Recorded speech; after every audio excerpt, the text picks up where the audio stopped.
ऋषि ने कहा बेटा हम महात्माओं का धर्म है,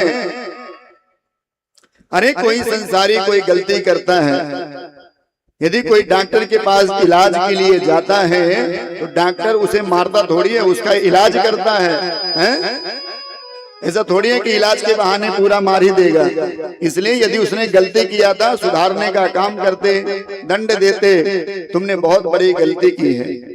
और ये सच है, ब्राह्मणों के पास, संतों के पास कोई भी भक्त जाता है तो चाहिए, ब्राह्मणों को भी चाहिए, संतों को चाहिए कि वो उसका कल्याण करे, कैसे भी करे, कल्याण के भाव से अपने यजमान को देखना चाहिए, कोई कैसा भी है। ब्राह्मण को चाहिए सदाचारी होना चाहिए, ब्राह्मण को विनम्र होना चाहिए, संत को भी विनम्र होना चाहिए। कोई कितना भी बड़ी गलती करे, अरे संसारी तो गलती करेंगे ही, संत बने इसीलिए हैं, महात्मा होते ही इसलिए हैं कि जो संसारी गलती करते हैं उन गलतियों को सुधारने के लिए तो गुरु होते हैं, इसलिए तो संत होते हैं। संत ना होते जगत में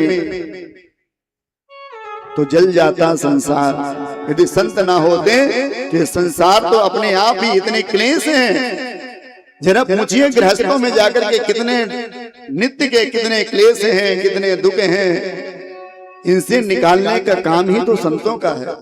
संत का अपना कोई काम नहीं है, और संत कहते ही उसे हैं जो परोपकार की इच्छा से जीवन जीता है, वही असली संत है, जो अपने लिए विचार ना करके दूसरे का कल्याण करता है।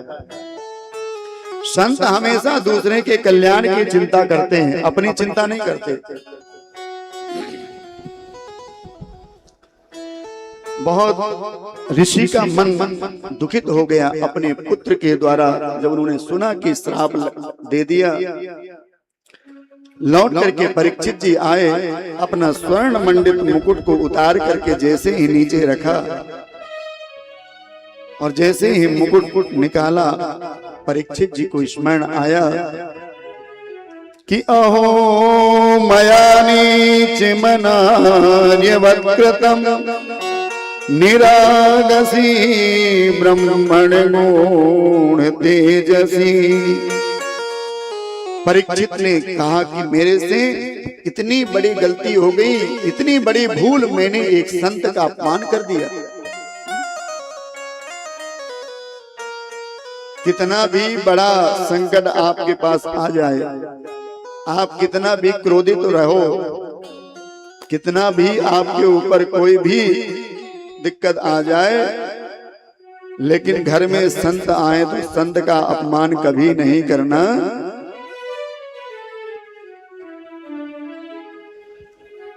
उनके मन में बहुत बड़ी ग्लानि हुई, क्या करूं? तुरंत कहते हैं कि जब परीक्षित इतने बड़े धर्मात्मा थे कि जितने भी ऋषि मुनि थे ना, सुनते ही कि परीक्षित को 7 दिन में मरने का श्राप लग गया, सभी संत महात्मा दौड़ करके आए और आकर के चारों तरफ परीक्षित जी के बैठ गए और सभी विचार करने लगे कि क्या करना चाहिए। 7 दिन में मरने का श्राप है और इससे बचने का कोई साधन ढूंढना पड़ेगा, क्योंकि परीक्षित जैसा राजा अब दोबारा मिलने वाला। संत को पहचानने में भूल हो जाए तो बहुत गड़बड़ है,